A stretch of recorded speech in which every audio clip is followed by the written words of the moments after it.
नमस्कार, बड़ी खबर बड़ी बहस में आपका स्वागत है। आपके साथ मैं हूं इरम सिद्दीकी। विजयपुर विधायक रामनिवास रावत ने कांग्रेस छोड़ बीजेपी का दामन थामा तो चर्चा चली कि उन्हें राज्य सरकार में कैबिनेट मंत्री बनाया जा सकता है। सत्ता में भागीदारी को लेकर ऐसी ही चर्चा उन नेताओं को लेकर भी है जो थोक बंद कांग्रेस छोड़ बीजेपी का दामन थाम चुके हैं। दल बदलकर आए नेताओं की नजर लोकसभा चुनाव के बाद होने वाले विधानसभा के उपचुनाव और राज्यसभा चुनाव पर भी रहेगी। कैसे होगा बीजेपी में आए नए नेताओं का समायोजन? बड़ी खबर बड़ी बहस में आज इसी विषय पर चर्चा होगी, लेकिन उससे पहले एक रिपोर्ट।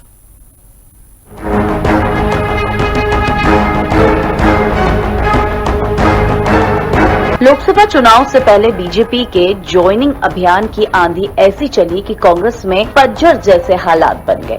पार्टी के 2 दर्जन से अधिक दिग्गज सहित सैकड़ों कार्यकर्ताओं ने हाथ का साथ छोड़ कमल से नाता जोड़ लिया। इनमें कांग्रेस के वो स्थापित नेता भी शामिल हैं जिनकी लंबा राजनीतिक अनुभव रहा है। ऐसे नामों में सुरेश पचौरी, रामनिवास रावत, दीपक सक्सेना, गजेंद्र सिंह, राजू खेड़ी, अरुणोदय चौबे, संजय शुक्ला, अर्जुन पालिया, शशांक भार्गव, शिवदयाल बागरी, कमलेश शाह, नीलेश अवस्थी, अजय यादव, पारुल साहू, विशाल पटेल जैसे नाम शामिल हैं। इनके अलावा 2 महापौर, त्रिस्तरीय पंचायती राज संस्थाओं के कई पदाधिकारी भी शामिल हैं। कांग्रेस छोड़ बीजेपी में आमद का ये सिलसिला सतत जारी है। इनमें कई नेता भले ही ये दावा कर रहे हैं उनका दल बदल किसी शर्त से बंधा नहीं है। कहा जाता है कि राजनीति में जो दिखता है वो होता नहीं और जो होता है वो दिखता नहीं। जानकारों की माने तो सत्ता पक्ष से जुड़े ज्यादातर नेताओं की निगाह अब निगम मंडलों में रिक्त हुए अध्यक्ष उपाध्यक्ष के पद पर रहेगी। कुछ राज्यसभा और विधानसभा की संभावित रिक्त सीटों से आस लगा रहे हैं। बीजेपी मूल के नेता भी अपने पुनर्वास के लिए प्रयासरत होंगे। ऐसे में लोकसभा चुनाव बाद प्रदेश की सियासत में रस्साकसी जैसे हालात बनने से इनकार नहीं किया जा सकता।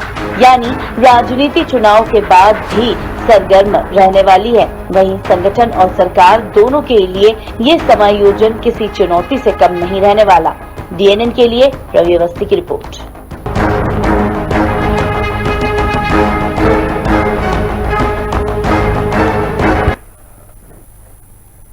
तो बिल्कुल बड़ी खबर बड़ी बहस में आज उसी मुद्दे पर चर्चा करेंगे। चर्चा के लिए पैनल पर आज स्टूडियो से रवि अवस्थी जी, पॉलिटिकल एडिटर, हमारे साथ मौजूद है। साथ में आपको बता दें वंदना त्रिपाठी जी बीजेपी से हमारे साथ जुड़े हुए हैं और अंबिका शर्मा जी कांग्रेस से हमारे साथ जुड़े हैं। आप तीनों का बहुत स्वागत है बड़ी खबर बड़ी बहस में। रवि अवस्थी जी, शुरुआत आपसे ही, क्या होगा इस समायोजन का? बिल्कुल एरम, देखिए हालांकि जितनी बड़ी संख्या में कांग्रेस के बड़े और कई नेता, हालांकि बीजेपी तो बहुत बड़ा दावा कर रही है कि लाखों कार्यकर्ता आ गए हैं, लेकिन हो सकता है बावजूद इसके, लेकिन अब सवाल ये है कि देखिए चुनाव तो ठीक है, 4 जून को पूरे हो जाएंगे, नतीजे आ जाएंगे, लेकिन उसके बाद जो घमासान मचने वाला है ये उसको लेकर है कि आप देखिए कि पिछली बार जब सत्ता परिवर्तन हुआ, कांग्रेस की सरकार गई, बीजेपी के सरकार बनी, फिर उसके बाद सिंधिया जी के साथ जितने समर्थक आए थे उनका समायोजन करने में कितनी रस्साकसी हुई है सब ने देखा है। कई निगम मंडलों में किसी को किया गया, किसी को मंत्री पद दिया गया, किसी को कुछ दिया गया। अब सवाल यही है कि फिर बीजेपी के मूल नेता कहाँ जाएंगे जो लंबे अरसे से पार्टी की सेवा कर रहे हैं। तो वही है कि देखिए अभी चूँकि कई नाम आपने भी रिपोर्ट में गिना है, स्वाभाविक तौर पर अब चुनाव के बाद निगम मंडल तो ठीक है अपनी जगह, इसके बाद देखिए विधायक, अभी तो कांग्रेस से ही 5 विधायक जो है कांग्रेस से लड़ रहे हैं। शिवराज जी भी विधायक हैं, वो भी चुनाव लड़ रहे हैं बीजेपी से, तो 6 तो विधायक ही चुनाव लड़ रहे हैं। 2 राज्यसभा के सांसद चुनाव मैदान में हैं और इनकी अगर जीत होती है तो निश्चित तौर पर ये सीटें भी रिक्त होंगी और फिर कांग्रेस के 2 विधायक दल बदल करके बीजेपी में आ गए हैं अमरवाड़ा से, और अभी रामनिवास रावत आए हैं। रामनिवास रावत का इस्तीफा हालांकि अभी विधानसभा नहीं पहुंचा, लेकिन देर सवेर तो उन्हें भी इस्तीफा देना ही पड़ेगा। ऐसे में 2 विधानसभा सीटें वो खाली होंगी, तो यहाँ उपचुनाव होंगे। मतलब तमाम गुंजाइश सब जगह है, लेकिन सवाल वही है कि फिर इन पर जो रस्साकसी का दौर चलेगा तो वाकई में चुनाव के बाद यानी लोकसभा चुनाव की सरगर्मी भले ही खत्म हो जाएगी, लेकिन उसके बाद फिर स्थानीय राजनीति भी सरगर्म रहने वाली है रमा। चले वंदना जी, आप क्या कहेंगी इस पर? जी इरम जी, देखिए सबसे पहले तो ये पलायन हो रहा है कांग्रेस पार्टी के नेताओं का भारतीय जनता पार्टी में, तो ये भारतीय जनता पार्टी की चिंता का विषय नहीं, कांग्रेस पार्टी की चिंता का विषय है। देखिए भारतीय जनता पार्टी तो स्वयं एक विशाल सागर है, खुद ही एक सबसे बड़ा विश्व का राजनीतिक दल है। तो हमने किसी कार्यकर्ता को, जैसा कि ये लोग आरोप लगाते हैं कि हमने डरा धमका कर लाया है, ऐसा बिल्कुल भी नहीं है। अगर कांग्रेस पार्टी अपने कार्यकर्ताओं का सम्मान करती होती, कांग्रेस पार्टी उन्हें उचित स्थान दे रही होती, तो वो लोग भारतीय जनता पार्टी में नहीं आते। और देखिए, भारतीय जनता पार्टी एक ऐसी पार्टी है जहां पर जिसमें जो भी कैपेबिलिटीज है, कैलिबर है, उसके हिसाब से उसको पद दिए जाते हैं। यहाँ पर ना कोई परिवारवाद चलता है, ना ही कोई तुष्टीकरण चलता है। यहाँ पे जो कार्यकर्ता कर्मठता के साथ, कार्य कुशलता के साथ कार्य करेगा, उसे उचित पदों पर बैठाया जाएगा, चाहे वो भारतीय जनता पार्टी का कार्यकर्ता, चाहे कांग्रेस से आया हुआ हमारा भारतीय जनता पार्टी कार्यकर्ता, सब हमारे लिए कार्यकर्ता है। और कार्यकर्ता भाव से जो अच्छे तरीके से संगठन के विषयों को लेकर आगे बढ़ेगा, पार्टी उसे उचित स्थान देगी। ये भारतीय जनता पार्टी का मूल मंत्र है, और इसीलिए हमें कहा जाता है काडर बेस्ड पार्टी, कार्यकर्ता आधारित पार्टी।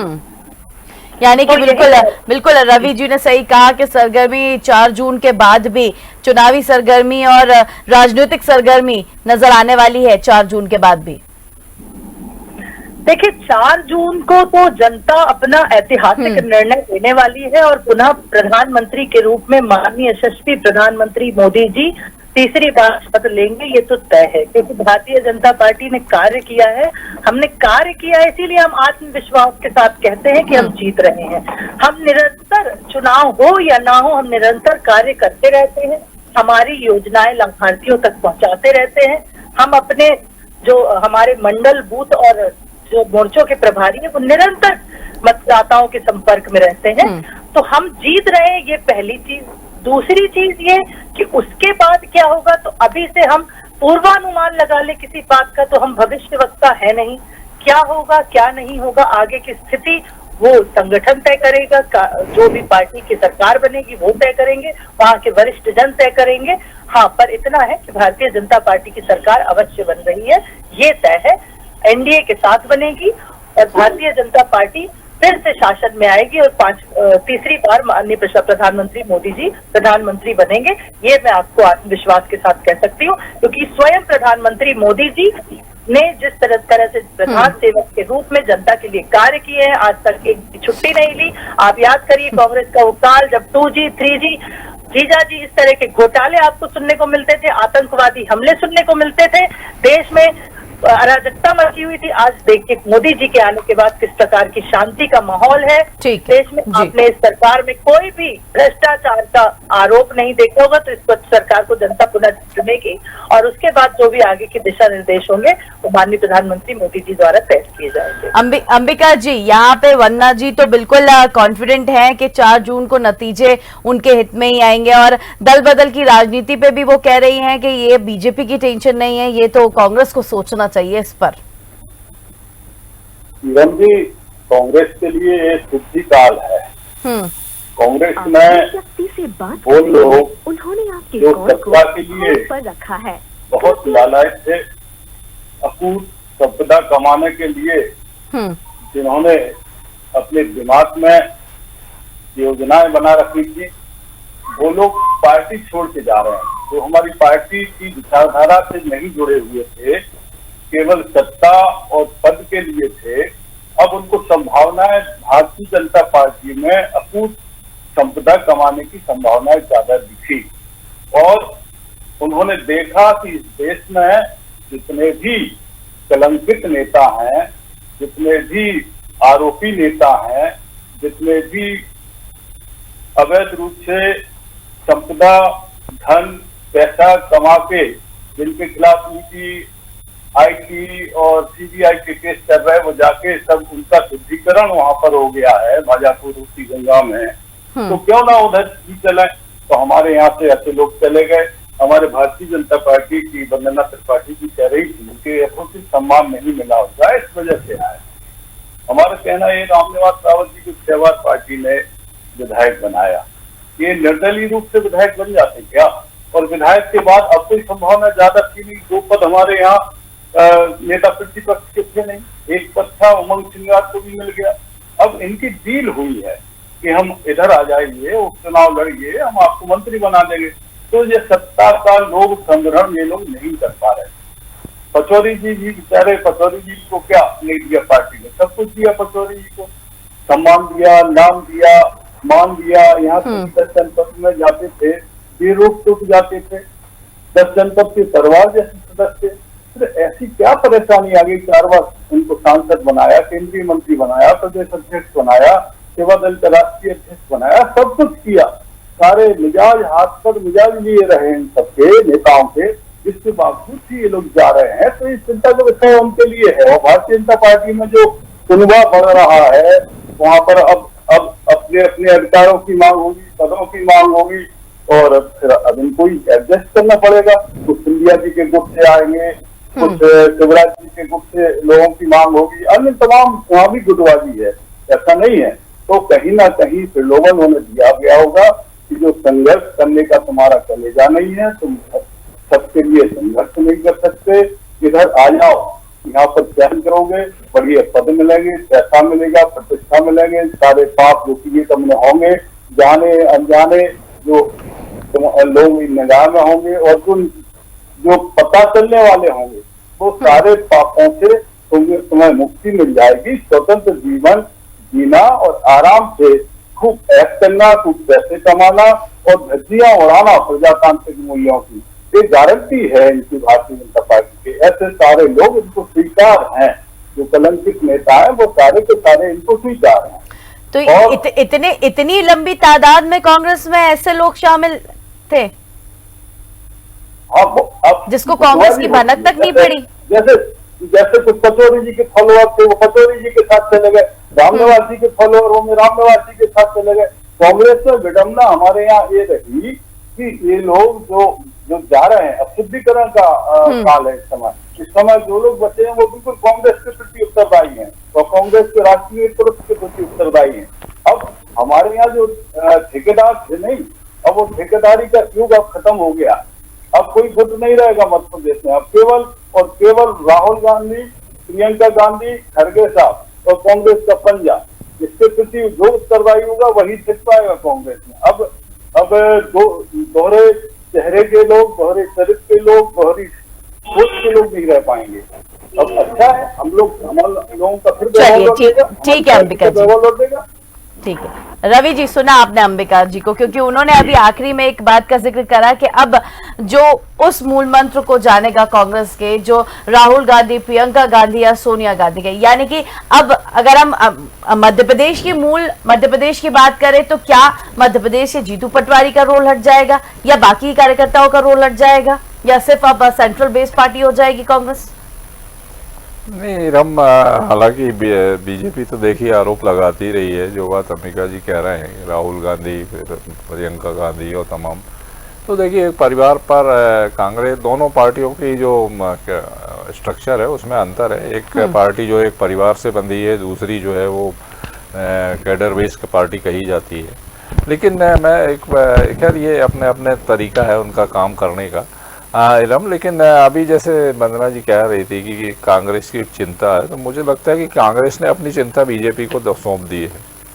तो अब चिंता तो मेरे को लग रहा है बीजेपी की बढ़ने वाली है, क्योंकि अब इतने सारे नए और पुराने सभी लोगों को अगर एडजस्ट करना है, पद तो सीमित है अब, लेकिन उसमें लेके स्वाभाविक तौर पर उसको लेके आप देखिए कि लोकसभा चुनाव के बाद कहीं ना कहीं वो रस्साकसी जैसे हालात तो निश्चित तौर पर बनेंगे, इससे इनकार नहीं किया जा सकता, क्योंकि सब अपने अपने कुछ शर्तों के साथ आए होंगे, कुछ बिना शर्त भी आए हैं। ऐसा नहीं है कि सभी शर्तों के साथ होंगे, लेकिन जो शर्तों के साथ आए उनको तो कहीं ना कहीं पूरा एडजस्ट करना ही पड़ेगा। और जब वो एडजस्टमेंट होगा, वंदना जी कैसे साधेंगे इन लोगों को? क्योंकि कुछ ऐसे दिग्गज नाम भी हैं जो शामिल हैं, जो कांग्रेस से बीजेपी में आए हैं, कैसे भाजपा उन्हें साधेगी? जी वंदना जी, सवाल आप। एरम जी एक बार सवाल रिपीट कर देंगे आप? जी, सवाल मेरा ये कि मेरा सवाल आपसे यही है कि कैसे बीजेपी अब इन नेताओं को साधेगी जो कांग्रेस से, आपने पहले तो कह के पल्ला झाड़ लिया कि ये तो अब चिंता कांग्रेस की है कि जो दल बदल की राजनीति हो रही है, लेकिन बीजेपी कैसे साधेगी? क्योंकि कई कुछ शर्तों के साथ, जैसा कि रवि जी ने भी अभी जिक्र किया कि कुछ शर्तों के साथ ही वो शामिल हुए होंगे, कुछ तो ऐसी बातें होंगी जिसकी वजह से उन्होंने बीजेपी का दामन थामा होगा, कुछ नाराजगी जो उनकी कांग्रेस में रही उसको दूर करने के लिए, वो पूरा करने के लिए बीजेपी का दामन थामा उन्होंने, तो कैसे उनको साधेंगे? क्योंकि कई ऐसे दिग्गज नाम भी हैं शामिल जो अभी आए हैं भाजपा में। देखिए, कोई शर्तें नहीं है, कोई कंडीशंस अप्लाइड नहीं है। भारतीय जनता पार्टी में वो अपनी मर्जी से शामिल हुए हैं, वो भारतीय जनता पार्टी की विचारधारा से आकर्षित होकर शामिल हुए। देखिए, कांग्रेस पार्टी में एक तबका ऐसा भी है जो सनातन की जय कहना चाहता है, भगवान राम की जय कहना चाहता है, लेकिन कांग्रेस पार्टी ने उसका गला दबा कर रखा हुआ है। और कहीं ना कहीं जो राम मंदिर का न्योता था उसको ठुकराने के बाद, जब से कांग्रेस पार्टी ने उसे ठुकराया है, उसके बाद से कांग्रेस पार्टी के जो वो नेता है ज्यादातर जो चाहते थे कि राम मंदिर प्राण प्रतिष्ठा में वो जाए, इस तरह के लोगों की भावनाएं आहती हुई हैं, चाहे वो छोटे कार्यकर्ता हो चाहे वो बड़े कार्यकर्ता हो। और वही कारण है कि जो इस पार्टी में वो भारतीय जनता पार्टी में आए हैं। दूसरी चीज मैं आपको बता दूं एरम जी कि देखिए, जब हम वैसे ही विश्व का सबसे बड़ा राजनीतिक दल है और उसके बाद भी हम अपने माइक्रो मैनेजमेंट और कार्यकर्ता मैनेजमेंट के लिए जाने जाते हैं, तो हमारे यहाँ जो भी कार्यकर्ता परिवार भाव से हमारे पास आएगा उसके लिए हमारे यहाँ उचित स्थान है, उचित सम्मान है। और यूं ही नहीं हम विश्व का सबसे बड़ा राजनीतिक दल बन गए, कुछ हमारे पास कलाएं होंगी, क्षमताएं होंगी हमारे नेताओं में, तभी हम इतनी बड़ी पार्टी को मैनेज कर रहे हैं। तो जो भी आएंगे उनको भी अच्छे से उचित स्थान दिया जाएगा, उनकी क्षमताओं के अनुसार दिया जाएगा।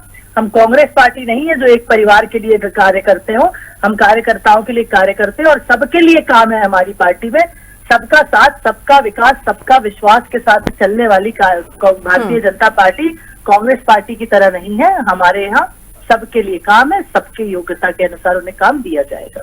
चले अंबिका जी, कुछ कहना चाहेंगे?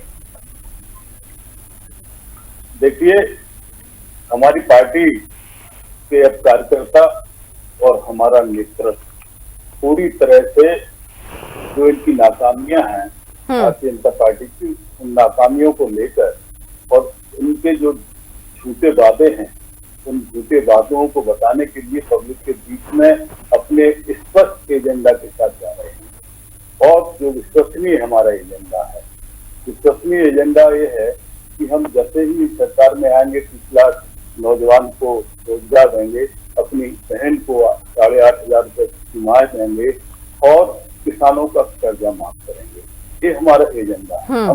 हम देश के नौजवानों को निराश नहीं होने देंगे। हम समाज के सभी वर्गों का ख्याल रखेंगे। हम झूठे वादे पब्लिक से नहीं करेंगे।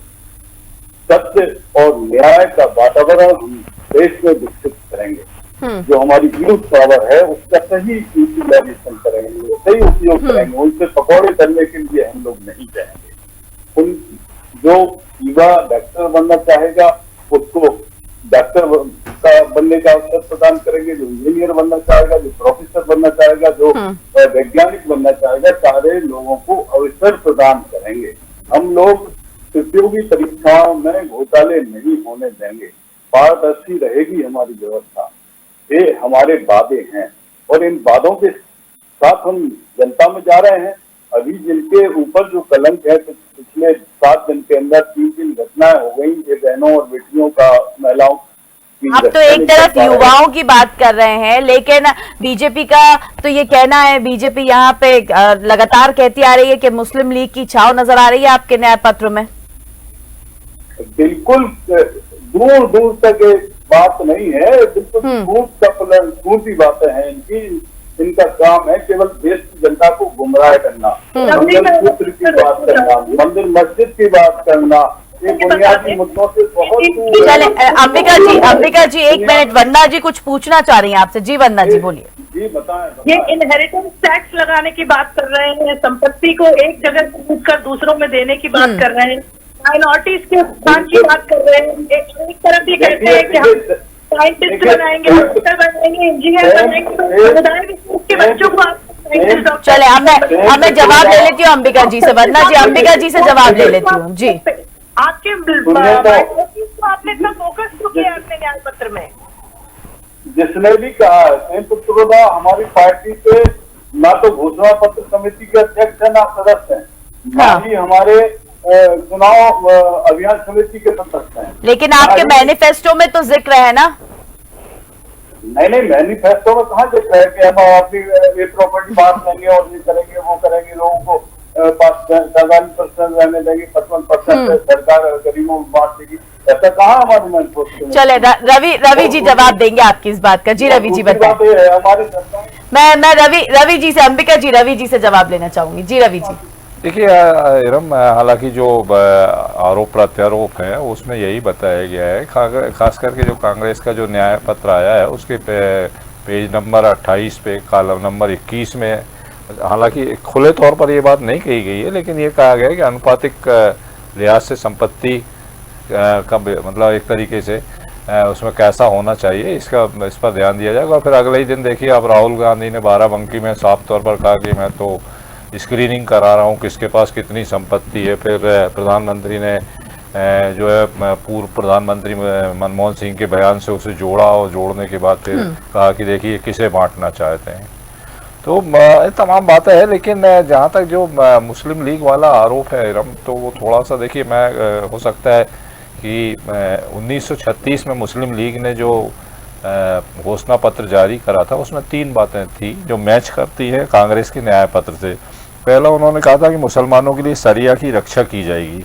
कांग्रेस का जो 24 का न्याय पत्र है उसमें भी कहा है कि अल्पसंख्यकों के लिए पर्सनल लॉ होना चाहिए, पर्सनल लॉ हो। चलिए दूसरा एक है कि देखिए उन्होंने कहा था कि लीग बहुसंख्यक के बात के खिलाफ लड़ेगी। कांग्रेस के न्याय पत्र में भी है कि भारत में बहुसंख्यक बात के लिए कोई जगह नहीं होगी। तीसरा उनका था कि मुसलमानों के लिए बच्चों के लिए छात्रवृत्ति नौकरियों के लिए विशेष संघर्ष करेंगे। इसमें भी है न्याय पत्र में कि छात्रों को विदेश में पढ़ाई के लिए छात्रवृत्ति सुनिश्चित करेंगे। तो वो यही है बात है कि कहीं ना कहीं जो प्रधानमंत्री ने कहा है कि उसकी छांव कहीं ना कहीं इनके न्याय पत्र में नजर आती है। तो कुछ बिंदु है जो मैच करते हैं। हालांकि न्याय पत्र में बहुत सारी बातें कही गई है कि सर्वधर्म समभाव के साथ किस तरीके से सरकार चलाई जाए, तमाम बातें हैं। तो बाकी अब राजनीति है, चुनाव है, आरोप प्रत्यारोप का दौर तो देख सुन ही रहे इरम, और अभी तो 1 महीना बाकी है पूरा। चलिए अंबिका जी कुछ बोलना चाह रहे थे। जी हमारी कांग्रेस पार्टी का स्पष्ट मत ये है कि हमको जो काला धन मिलेगा लोगों से और उस धन को हम गरीबों के कल्याण में खर्च करेंगे। हमारा मतलब ये नहीं, आप उसको तोड़ मरोड़ के भारतीय जनता पार्टी उसको पेश कर रही है कि लोग का पैसा बांट देंगे और मंगल सूत्र, एक सारी की सारी बातें अफवाह हैं, इसको दूर का कोई वास्ता नहीं है। और हम सर्वधर्म समभाव में विश्वास रखते हैं, सारे देश के सारे नागरिकों को समान अधिकार है। इन जैसा नहीं है जिस प्रकार से खाई खोद रहे हैं, ये बिल्कुल हमेशा मंदिर और मस्जिद की बात करते हैं। हम तो संपूर्ण देश के कल्याण की बात करते हैं, मानव जाति के कल्याण की बात करते हैं और उसके उत्थान और विकास के लिए काम करते हैं, सेवा भाव के साथ। हम सत्ता के भूखे लोग नहीं। चलिए ठीक है, बहुत शुक्रिया अंबिका जी आपका भी, वंदना जी आपका भी, रवि जी आपका भी बहुत शुक्रिया। तो कांग्रेस से छोड़ बीजेपी में आमद का ये सिलसिला सतत जारी है। इनमें कई नेता भले ही ये दावा कर रहे हैं कि उनका दल बदल किसी शर्त से बंधा नहीं है। कहा जाता है कि राजनीति में जो दिखता है वो होता नहीं है। बड़ी खबर बड़ी बहस में फिलहाल इतना ही, हमें दीजिए इजाजत और आप देखते रहिए डीएनए न्यूज़। नमस्कार।